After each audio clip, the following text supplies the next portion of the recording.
अस्सलाम वालेकुम भाई। आज थोड़ी सी बात करते हैं ना, कुछ और के बात करते हैं ना भाई। क्या कहते हैं भाई हम अब करने तो बहुत सारे काम हैं, करने के हैं, मगर हो नहीं पा रहे, शुरू ही नहीं कर पा रहे।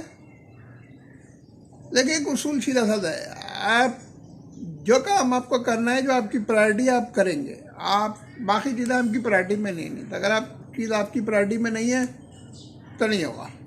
अब प्रायोरिटी में लाने के लिए ज़रूरी है कि थोड़े अतराफ़ के बोझ कम होना, तो कुछ कामों को मना करना पड़ेगा।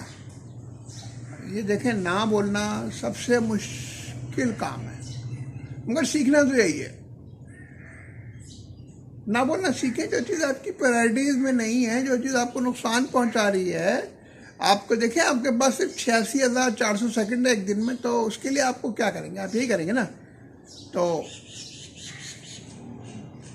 ना बोलने की आदत डालें, सीखें थोड़ा ना बोले तो सही।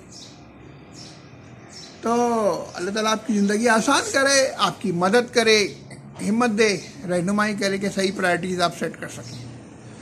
मेरे चैनल को सब्सक्राइब कीजिए, वीडियोस को लाइक कीजिए, लोगों में शेयर कीजिए ताकि लोगों की मदद हो। मैं अब्दुल राफ़िक आदिल।